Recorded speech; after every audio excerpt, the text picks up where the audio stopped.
बघा, काय काय लक्षात ठेवणार.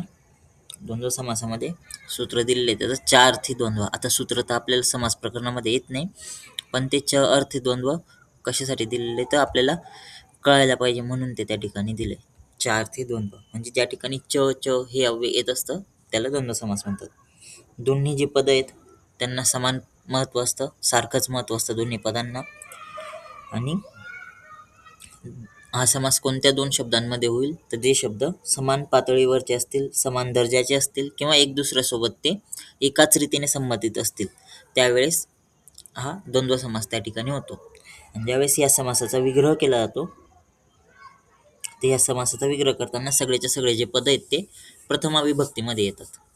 प्रथमा विभक्तीमध्ये या सगळ्या पदांची योजना करावी लागते आणि प्रत्येक पदापुढे च हे अव्यय त्या ठिकाणी वापरलं जातं. म्हणून याला म्हटलं जातं चकार बहुलो द्वंद्व. तर द्वंद्व समासाचे इतरेतर द्वंद्व आणि समाहार द्वंद्व असे दोन प्रकार आहेत. इतरेतर द्वंद्व आणि समाहार द्वंद्व. बघा, आता याच्यामध्ये पहिला प्रकार आहे इतरेतर द्वंद्व. तर इतरेतर द्वंद्वमध्ये काय असतं तर या समासामध्ये आता दोघांमध्ये आहे दोन्ही द्वंद्वच, इतरेतर द्वंद्व समास आणि समाहार द्वंद्व समास. दोन्ही द्वंद्व समासच आहेत, पण त्याच्यामध्ये काही फरक असल्यामुळे दोघांची नावं वेगवेगळी आहेत. बघा, आता इतरेतर द्वंद्वमध्ये काय असतं तर या समासात जे जोडले जाणारे पद आहेत त्या प्रत्येक पदाचा अर्थ हा वेगवेगळा असतो. प्रत्येक पदाचा अर्थ त्या ठिकाणी वेगवेगळा असतो आणि म्हणून याला म्हटलं तर इतरेतर द्वंद्व. इतर प्लस इतर, इतरेतर इतरेतर द्वंद्व याला म्हटलं जातं, कारण की दोन्ही जे पद आहेत ते वेगवेगळ्या अर्थाचे असतात. तर ह्या समासामधलं सर्वात शेवटच्या पदाचं जे लिंग असतं ते संपूर्ण समासाचं सुद्धा लिंग असतं.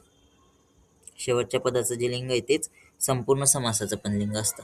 आणि यात जोडले गेलेले जे एकवचनी पदांची संख्या आहे ती 2 असते, तर हा समास द्विवचनी असतो. जर का जोडले गेलेले एकवचनी पद आहेत त्यांची संख्या 2 असेल तर समास द्विवचनी राहील, आणि 2 पेक्षा अधिक पदं जर का असतील तर त्या ठिकाणी तो समास हा बहुवचनी बनतो. 2 पेक्षा अधिक पदं असल्यावरती समास बहुवचनी बनतो. जसं आता इथे बघा, सीतारामो हा समास आहे, समस्त पद आहे. आता ह्या ठिकाणी 2 पद आहेत, एक सीता एक पद आहे आणि राम एक पद आहे. दोन्ही वेगवेगळे आहेत, दोघांचे अर्थ वेगवेगळे आहेत. सीता अर्थ वेगळा आहे, रामचा अर्थ वेगळा आहे. आता त्या ठिकाणी त्याचा अर्थ काय आहे, सीताराम म्हणजे सीता आणि राम, सीताच रामच. ज्यावेळेस समास बनलाय त्यावेळेस ह्या ठिकाणी बघा समास विग्रहामध्ये सगळ्यात शेवटचं पद कोणतं आहे, राम आहे. आता राम हे जे पद आहे ते पुल्लिंगी आहे का स्त्रीलिंगी आहे? पुल्लिंगी. पुल्लिंगी आहे, बरोबर. म्हणजे नंतरचं जे पद आहे ते त्याचं जे लिंग आहे तेच पूर्ण समस्त पदाचं पण लिंग राहणार. आता नंतर म्हणजेच पूर्ण समस्त पद हा रामप्रमाणे राहील. मग आता त्यातल्या त्यात ह्या ठिकाणी एकवचनी पदांची संख्या किती आहे, सीता हे एक पद आहे आणि राम हे एक पद आहे, म्हणजे एकवचनी पदांची संख्या 2 आहे. म्हणजे पूर्ण समस्त पद हे द्विवचनी राहणार. तर द्विवचनी घ्यायचं आहे, पण कोणत्या शब्दाचं द्विवचन घ्यायचं त्या ठिकाणी तर राम शब्दाचं त्या ठिकाणी द्विवचन घ्यायचं आणि पूर्ण समस्त पद त्याप्रमाणे लिहायचं. म्हणून ज्यावेळेस समस्त पद बनेल त्यावेळेस बनेल सीता रामौ. नंतरचं जे पद आहे राम हे जे पद आहे त्याच्यानुसार पूर्ण समस्त पदाचं वचन पण राहणार आणि त्याच्यानुसारच पूर्ण समस्त पदाचं लिंग पण राहणार. तसंच इथे बघा, सुख दुःखे, सुखमच दुःखमच, दुःख शब्दानंतर आहे त्याच्यामुळे दुःख आणि सुख आणि दुःख हे 2 पद आहेत, त्यामुळे द्विवचनी झाला समास आणि समस्त पद हे नपुसकलिंगी झालं, कारण दुःखम शब्द नपुसकलिंगी. सुखमच दुःखमच याचं समस्त पद बनेल सुख दुःखे. तसं इथे बघा,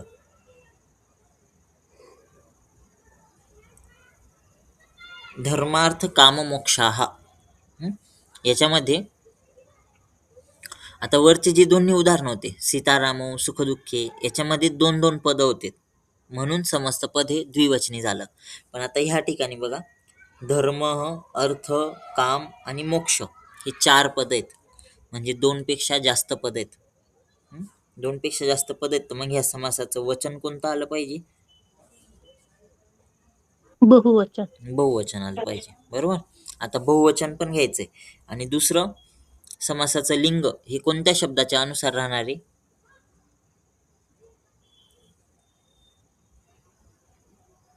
हे चार पैकी मोक्ष. मोक्ष शब्दानुसार राहणार, बरोबर. मग त्यावेळेस आपण मोक्ष शब्दानुसार पूर्ण समस्त पदाचं लिंग घेणार आणि बहुवचन असल्यामुळे मोक्ष शब्दाचंच बहुवचन शेवटी ऍड करणार. तर काय होईल? धर्मार्थ काम मोक्षाः. मोक्ष मोक्षौ मोक्षाः प्रथमा. तर त्या ठिकाणी धर्मार्थ काम मोक्षाः असं त्या ठिकाणी समस्त पद तयार होईल. या ठिकाणी धर्मार्थ काम मोक्षाः असं त्या ठिकाणी समस्त पद तयार झालं.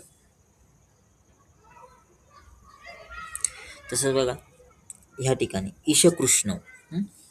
आता वरचे जे 2-3 पदं बघितले आपण, त्या ठिकाणी काय होतं, जसं समस्त पदामध्ये जसं दिलेलं आहे किंवा असं विग्रहामध्ये जी सिक्वेन्स आहे शब्दांची, तीच सिक्वेन्स समस्त पदामध्ये सुद्धा आहे. पण इथे थोडंसं वेगळं आहे. हे जे उदाहरण आहे ईशकृष्ण, याच्यामध्ये थोडंसं वेगळं पण जाणवतं. कारण की समस्त पदे ईशकृष्ण आणि विग्रहामध्ये दिले कृष्ण च ईशः च. मग आता इथे सिक्वेन्स जी ती बदलली. समस्त पदामध्ये ईश आधी होता आणि विग्रह पदामध्ये कृष्ण हा शब्द आधी. मग ह्या ठिकाणी का बरं असं घडलंय? तर त्या ठिकाणी जे स्वर आहेत त्या स्वरांच्या संख्येच्या अनुसार त्या ठिकाणी तो बदल त्या ठिकाणी झालेला आहे. आता त्या ठिकाणी नेमका नियम काय असतो?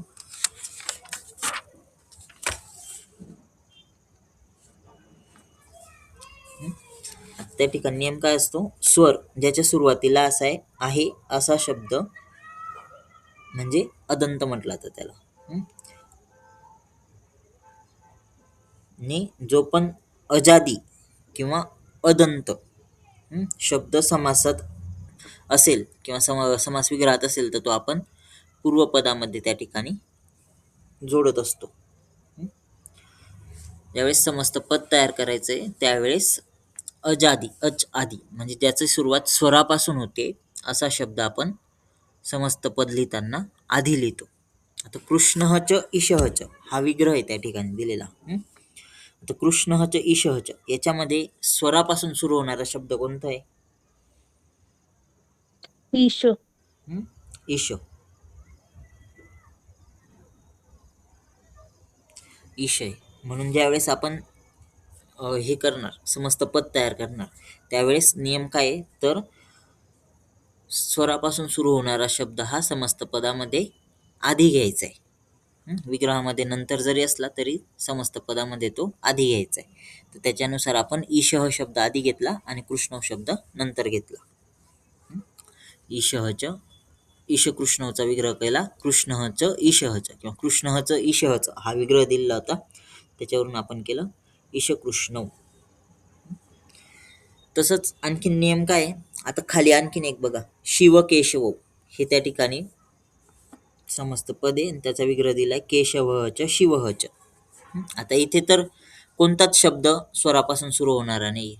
केशव शब्द पण व्यंजनापासून सुरू होतोय आणि शिव शब्द पण व्यंजनापासून सुरू होतोय.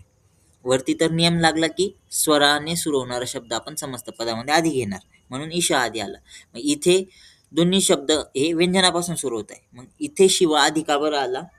तर त्याचा नियम काय आहे? तर ज्या शब्दामध्ये कमी स्वर असतील असा शब्द द्वंद्व समास समस्त पद बनवताना पूर्वपदामध्ये येतो.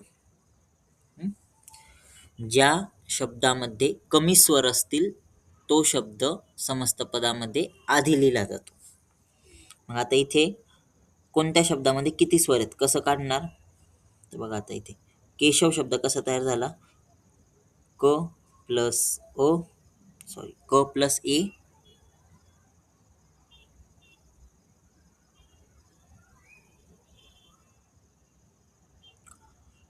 क प्लस ए नंतर श प्लस अ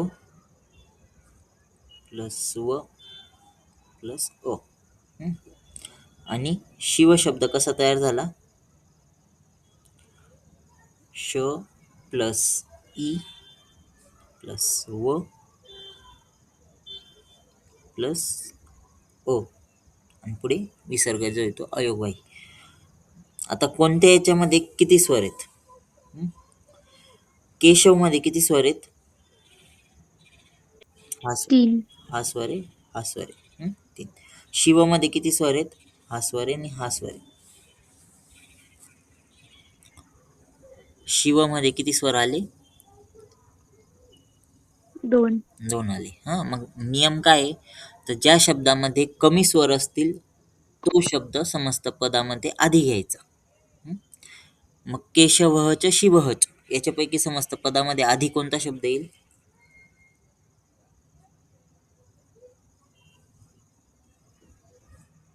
शिव. शिव शब्द येईल, बरोबर.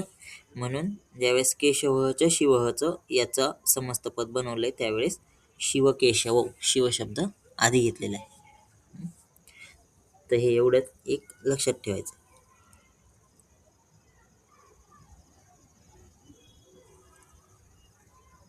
ठीक आहे. आता हे याच्यामध्ये अर्थ काय असतो? दोन शब्द एकत्र करून त्या ठिकाणी दिलेले असतात. सीताराम म्हणजे काय? सीता आणि राम. सुखदुःखी म्हणजे सुख आणि दुःख.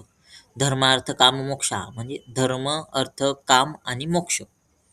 ईश कृष्ण कृष्ण आणि ईश. शिव केशव केशव आणि शिव असे त्या ठिकाणी. आणि हा अर्थ आणि किंवा मग खूप सारे शब्द त्या ठिकाणी एका याच्यामध्ये दिलेले असतात. वेगवेगळे पद असतात आणि त्यांना एकत्र दाखवण्यासाठी आपण इतर द्वंद्व समास वापरतो. ठीक आहे. त्याच्यामध्ये आणखीन उदाहरण बघा. राम लक्ष्मणौ.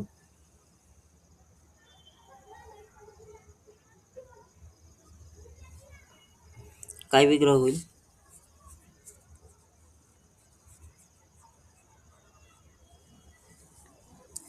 राम लक्ष्मणौ.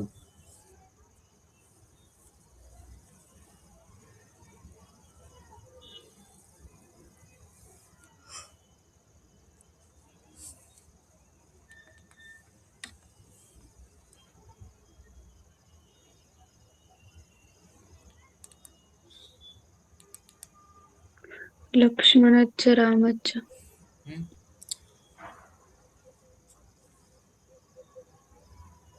राम लक्ष्मणौ मध्ये रामः च लक्ष्मणः च असा विग्रह केला तरी चालेल. ते समस्त पद बनवताना विग्रहामध्ये जे कमी याचं असेल ते आधी घ्यायचं. समस्त पद बनवताना तो लक्षात ठेवायचा. विग्रह करताना तुम्ही कसंही विग्रह केला त्याच्यात काही हे नसतं. राम लक्ष्मणाचा रामच लक्ष्मणाचा असा जरी विग्रह केला तरी चालतं.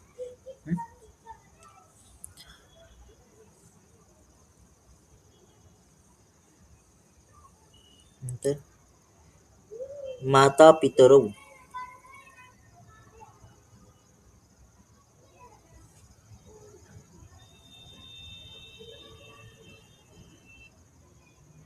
माताच पिताच. माताच पिताच.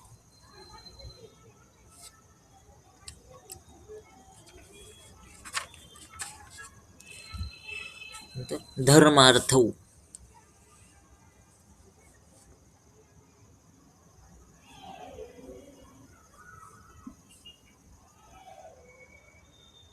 धर्मार्थौ.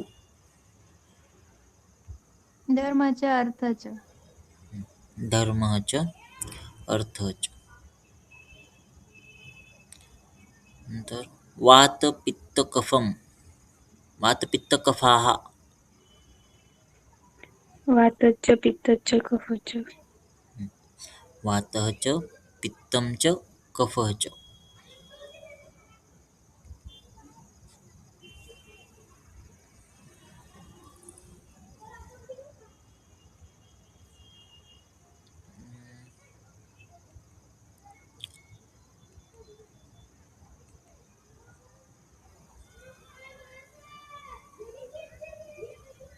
राधा च कृष्णः च.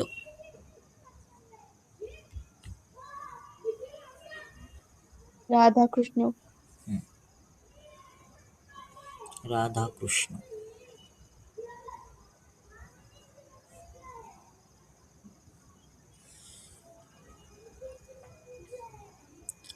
तर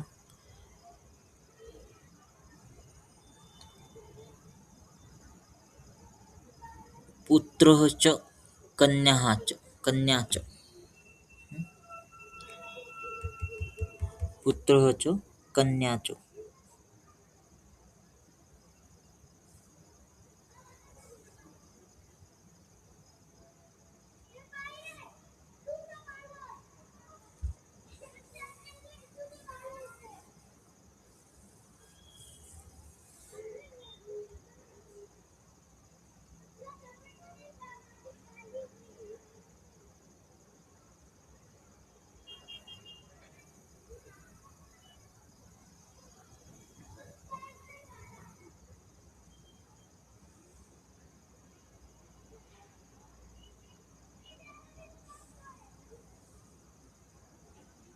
कन्यापुत्र.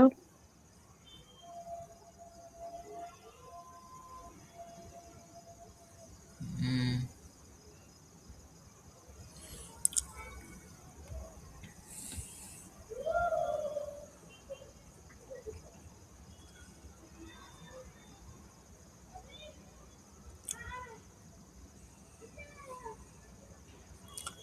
याच्यामध्ये स्वरांची संख्या सारखीच आहे. पुत्र कन्या. त्याच्यामुळे तिथे पुढे मागे करण्याची काही गरज नाही. पुत्र कन्या नाही, कन्याचं द्विवचन करावं लागेल ना. 2 पद आहेत.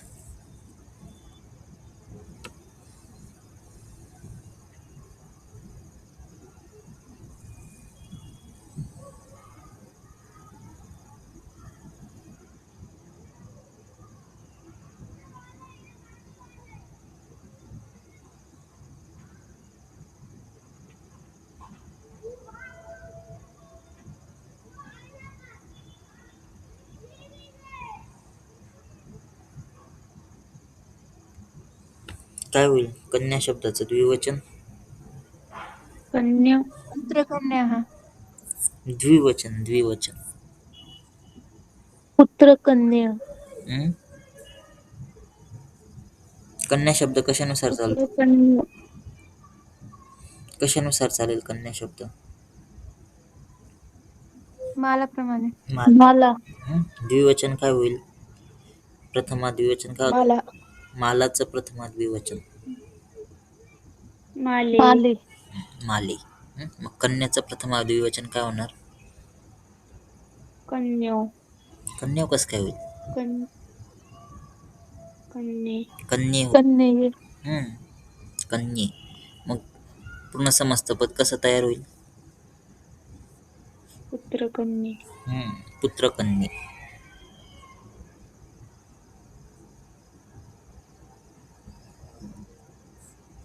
पुत्र कन्ये. पुत्रः च कन्या च पुत्र कन्ये. वायुः च सूर्यः च.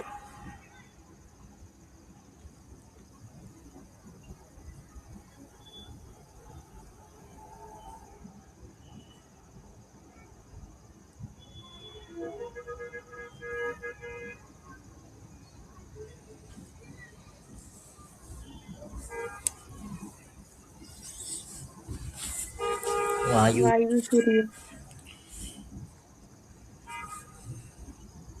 काय येईल? वायू. वायू सूर्य. सूर्याचं द्विवचन काय होतं? सूर्य. सूर्य. सूर्य शब्द कशानुसार चालेल? राम. रामचं द्विवचन रामऊ होतं ना. सूर्याचं पण सूर्यऊ होईल.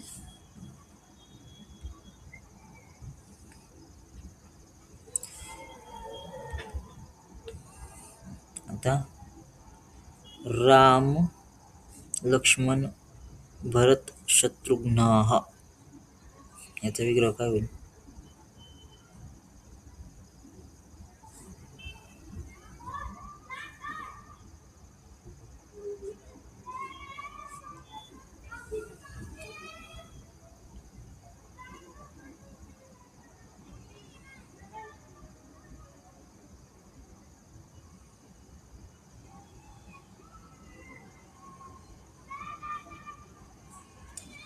राम लक्ष्मण भरत शत्रुघ्न हा विग्रह काय होईल याचा?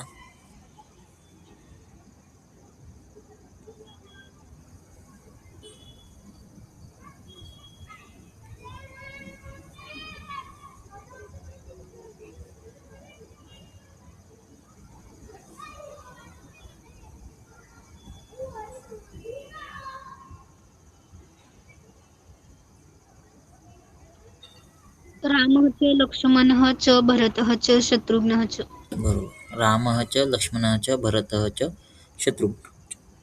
प्रत्येकाच्या पुढे च लावत जायचं.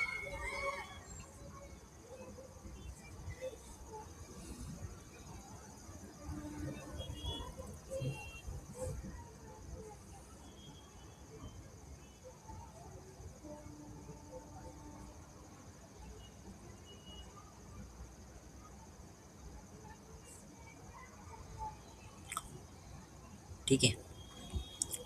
पुढे पार्वतीच परमेश्वरः च.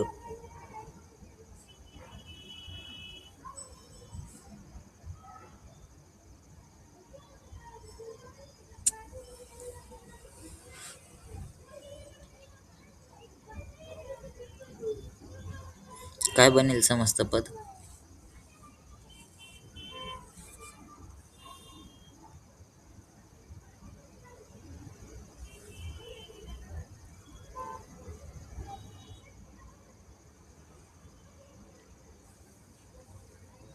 पार्वतीच परमेश्वरः च. पार्वती परमेश्वरौ. पार्वती परमेश्वरौ. बरोबर.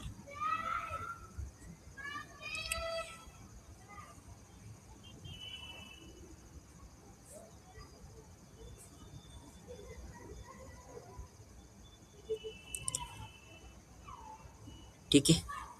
कळला हा समास सगळ्यांना? इतर द्वंद्व समास.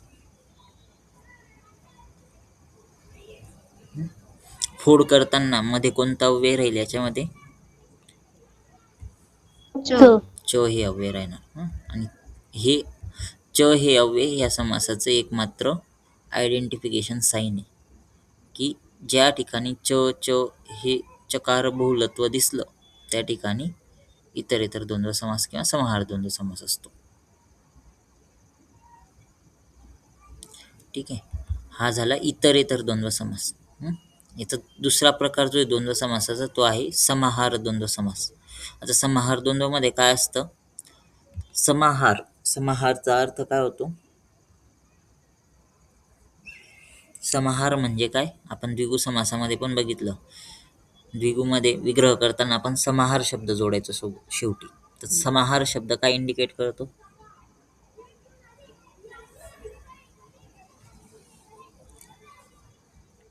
समाहार शब्दाद्वारे काय इंडिकेट केलं जातं? ग्रुप. समूह किंवा समुदाय इंडिकेट केला जातो. तर समाहार जो असतो, समाहार म्हणजे समूह किंवा समुदाय. आता या समासामध्ये जोडले गेलेले जे पद आहेत त्यांना वेगळं असं अस्तित्व नसतं. वरती जे होतं इतर द्वंद्व त्याच्यातल्या प्रत्येक पदाला वेगवेगळं अस्तित्व होतं. ह्या समाहार द्वंद्वामध्ये ते वेगवेगळे नसतात पद, तर संपूर्ण जेवढे पण पद आहेत त्या सगळ्यांचा मिळून एक गट तयार होतो.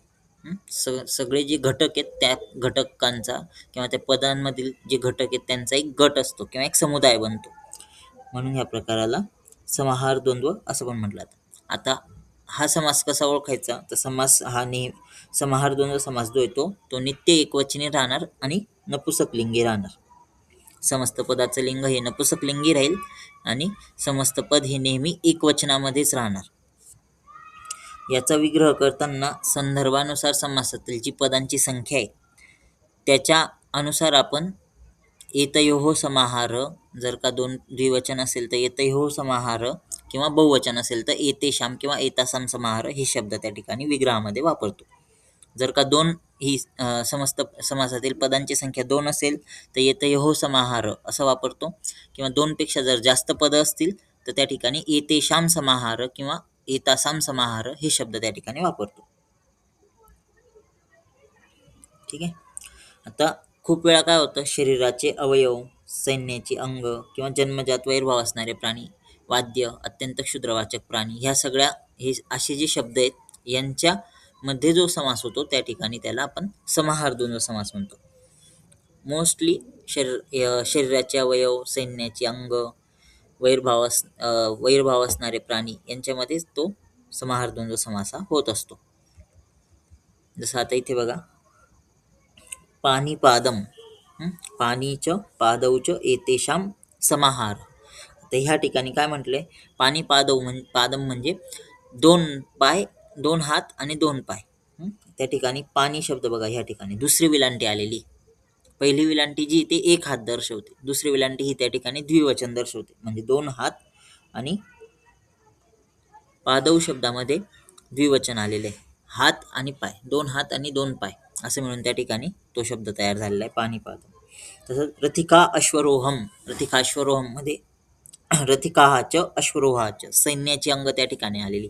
रथिका म्हणजे रथावर बसणारे, रथावर बसणारे, आणि अश्वरोहा म्हणजे घोडेस्वार यांचा समुदाय. एतेषां समाहार. रथिका हा बहुवचन आहे, अश्वरोहा हा बहुवचन आहे, त्यामुळे एतेषां समाहार वापरले.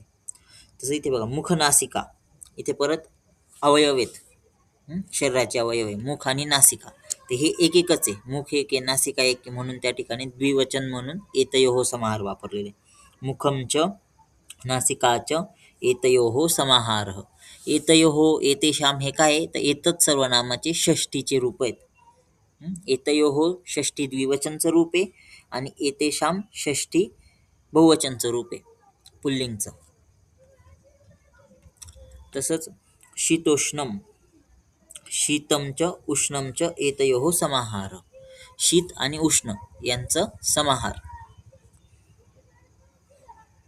ठीक आहे. काय लक्षात ठेवणार, हा समासामध्ये समस्त पद नेहमी नपुंसकलिंगी राहत जाईल, म्हणजे शेवटी म राहील किंवा मग आकारांत राहत जाईल समस्त पद जे येते. आणि समस्त पदामध्ये 2 जर का पद असतील तर त्या ठिकाणी एतयोः समाहार वापरायचे विग्रहामध्ये, आणि 2 पेक्षा अधिक पद जर का त्या ठिकाणी दिसत असतील तर त्यामुळे त्या ठिकाणी एतेषां समाहार हे त्या समुदायवाचक शब्द त्या ठिकाणी वापरायचा असतो. ठीक आहे. आता आणखी उदाहरण बघा, अहिनकुलम,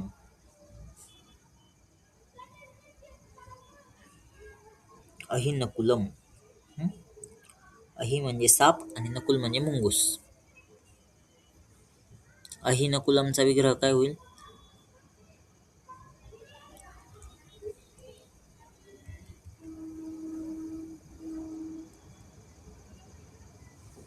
अहिं च नकुलं च एतयोः समाहार. अहि च नकुलः च.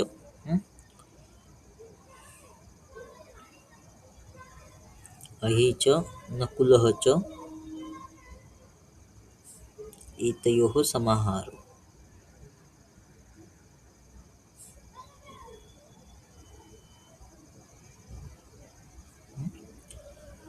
आहार निद्रा भयम.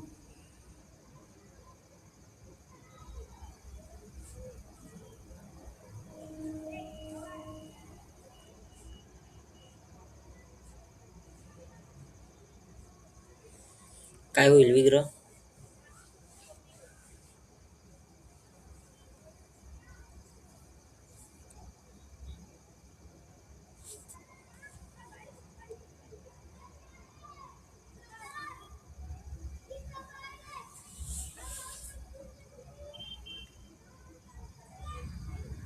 आहारच निद्राच भयच एतेषां समाहार.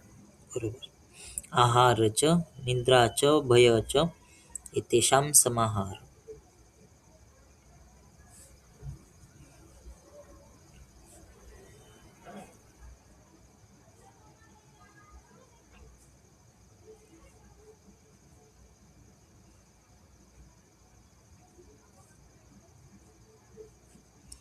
एतेषां समाहार.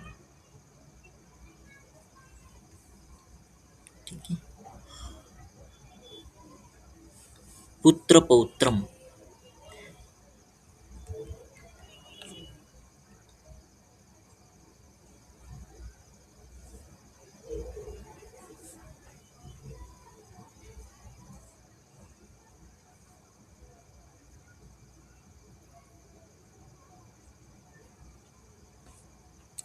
पुत्र पौत्रम.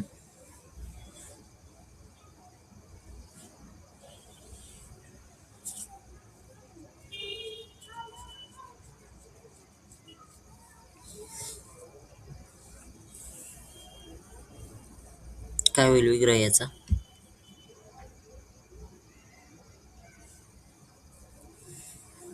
पुत्र पौत्रमचा विग्रह काय होईल?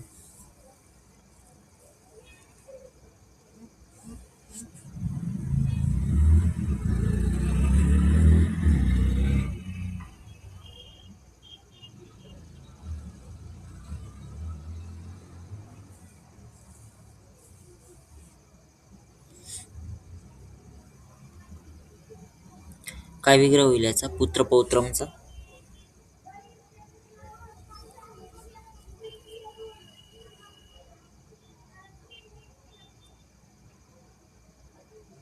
आता दोन पद कोणते कोणते ते वेगवेगळे करा आधी याच्यातले. कोणते दोन पद?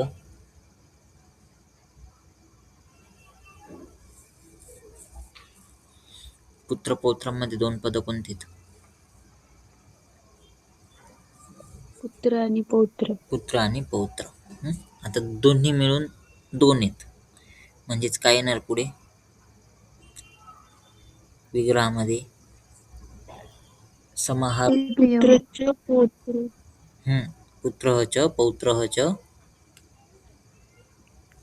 एतेषा समाहार. येतेशाम नाही ना, दोनच आहेत ना त्या. एतयोः एतयो. एतयो. एतयो समाहार. पुत्र च पौत्र च एतयोः समाहार.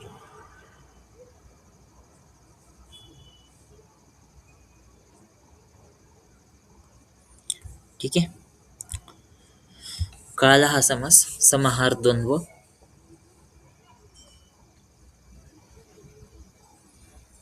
समाहार द्वंद्व समास कळाला. इतरेतर द्वंद्व आणि समाहार द्वंद्व फरक काय राहणार? समस्त पदामध्ये फरक आहे. इतरेतर द्वंद्वचं समस्त पद बघितलं तर त्याचं लिंग आणि वचन हे कसं राहील, कशानुसार राहणार आहे?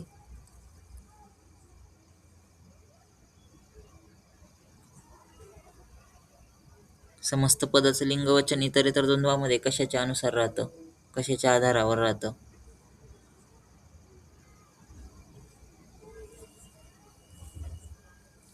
समस्त पदाचं लिंग हे आपण समस्त पदामध्ये जो शेवटचा शब्द आहे त्याच्या आधारावर ठरवतो. आणि वचन जे आहे ते समस्त पदामध्ये एकूण किती पद आहेत त्याच्या आधारावरती वचन ठरतं. आता एक गोष्ट आहे, द्वंद्व समास एकवचनी राहणार आहे का?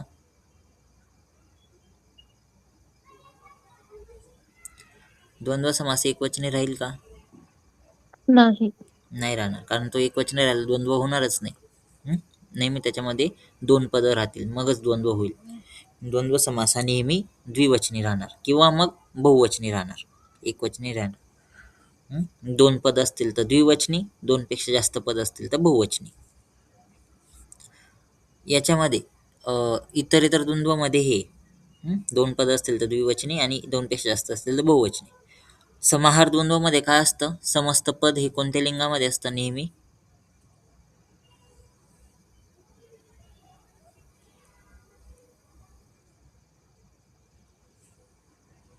समस्त पद हे कोणत्या लिंगामध्ये असतं नेहमी? नपुंसकलिंग. नपुंसकलिंगी राहतं. क्वचित स्त्रीलिंगी पण राहतं, म्हणजे शेवटी म राहणार पाय तुटलेला किंवा मग आकारांत राहणार.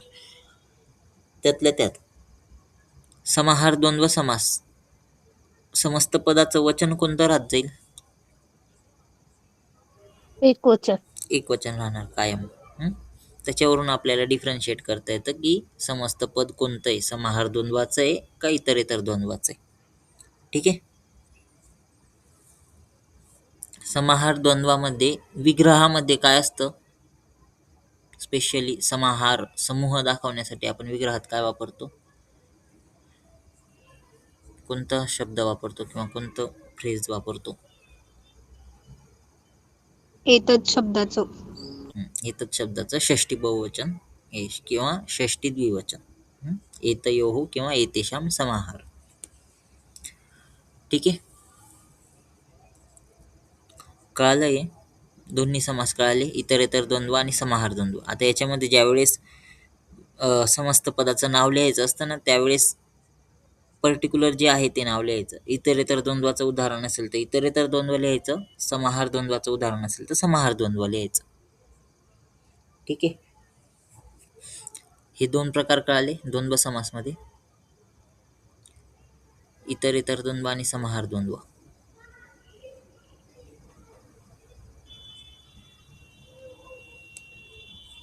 कळालं सगळ्यांना हा समास? ठीक आहे. इथे आपला द्वंद्व समास कंप्लीट झाला, तिसरा जो प्रकार होता तो. आता याच्या पुढचा जो प्रकार आहे, शेवटचा प्रकार समास प्रकरणाचा, तो आहे बहुव्रीही समास. तो आता आपण पुढच्या लेक्चरमध्ये बघू. तर उद्या येताना सगळ्यांनी लंगलकाराचे प्रत्यय पाठ करून यायचे. लंगलकार म्हणजे भूतकाळाचे प्रत्यय क्रियापदाचे. अम व म स तम त त ताम अन इ वही मही था हा इथम धम ताम इताम अताम, ते वाले प्रत्यय सगळ्यांनी पाठ करून यायचे. ठीक आहे.